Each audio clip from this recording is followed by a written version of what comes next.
വാർഡിലെ വികസന പ്രവർത്തനങ്ങൾക്കായി ഭരണസമിതി പദ്ധതികൾ ആവിഷ്കരിക്കുന്നില്ലെന്നാരോപിച്ച തെന്മല ഗ്രാമപഞ്ചായത്തിലെ സ്വതന്ത്ര സ്ഥാനാർത്ഥിയായി മത്സരിച്ച നാഗരാജ ഭരണസമിതിക്കുള്ള പിന്തുണ പിൻവലിച്ചു.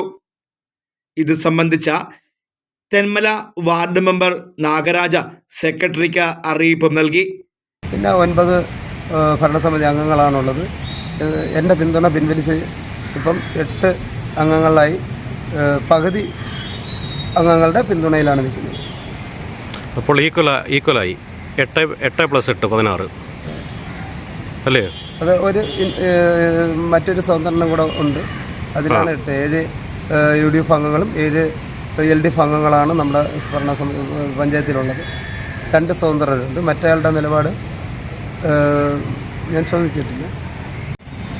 ഒരു സ്വതന്ത്ര സ്ഥാനാർത്ഥിയായി മത്സരിച്ച് ജയിച്ച് ഞാൻ ഇനിയും സ്വതന്ത്രമായി തന്നെ വാലുപറമ്പ് കുടിവെള്ള പദ്ധതി, വാലുപറമ്പ് റോഡ്, ഡാം, ഹൈമാസ്റ്റ് ലൈറ്റ്, പിന്നെ വനത്തിൻ്റെ ഭാഗത്ത് പൂർണ്ണമായും വനത്തിൻ്റെ നടുക്ക് നിൽക്കുന്ന ഒരു വാർഡാണ് തെന്മല ടൗൺ വാർഡ്. അവിടുത്തെ ഈ തെരുവ് വിളക്കുകൾ പോലും സാധാരണ നിലവാരം കുറഞ്ഞ ബൾബുകളുമായി വരുന്ന സാഹചര്യത്തിൽ ഇപ്പോഴും വന്യമൃഗ ഭീഷണിയിലും വെട്ടമില്ലാത്തതൊക്കെ വളരെ ബുദ്ധിമുട്ട്. അപ്പോൾ അതിന് നല്ല രീതിയിലൊരു ശാശ്വത പരിഹാരം കാണാനും ഇക്കോ ടൂറിസം ഉൾപ്പെടുന്ന പ്രദേശമായ തെന്മല ടൗൺ വാർഡിൽ പൂർണ്ണമായും മാലിന്യം മുക്തമാക്കി നിലവാരമുള്ള ക്യാമറകൾ ഉൾപ്പെടെയുള്ള സ്ഥാപിച്ച് മുമ്പോട്ട് ഇനിയെങ്കിലും മാതൃകാപരമായി മാലിന്യത്തിൽ കാണത്തക്ക വിധം പ്രവർത്തിക്കാനും തെന്മല പോലീസ് സ്റ്റേഷന് സ്വന്തമായി സ്ഥലം അനുവദിക്കുന്നതിനും തെന്മല ടൗൺ വാർഡ് ഉൾപ്പെടുന്ന തെന്മല വില്ലേജ് ഡിജിറ്റൽ സർവേ ചെയ്യുന്നതിനും വേണ്ടിയിട്ടുള്ള നിയമപരമായ കാര്യങ്ങൾക്ക് പഴയതെന്ന പോലെ തന്നെ ഒറ്റയാൾ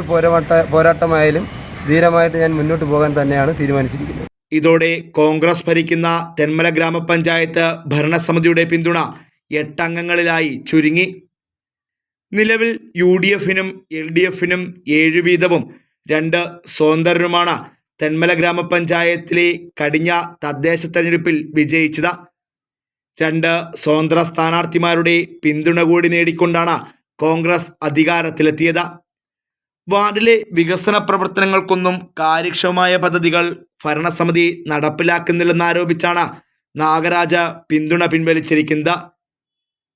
വാർഡിൽ പ്രവർത്തിക്കുന്ന തെന്മല പോലീസ് സ്റ്റേഷൻ, വാലുപറമ്പ് റോഡ്, വാർഡിലെ കുടിവെള്ള പദ്ധതി, ഇക്കോ ടൂറിസം പദ്ധതിയുടെ സംരക്ഷണം എന്നിവ സംബന്ധിച്ച നിരവധി തവണ വിവിധ പ്രശ്നങ്ങൾ പഞ്ചായത്ത് കമ്മിറ്റിയിൽ ഉന്നയിച്ചിരുന്നു.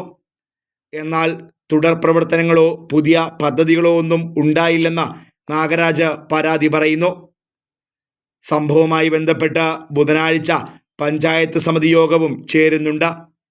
Fox TV news bureau, Punalur.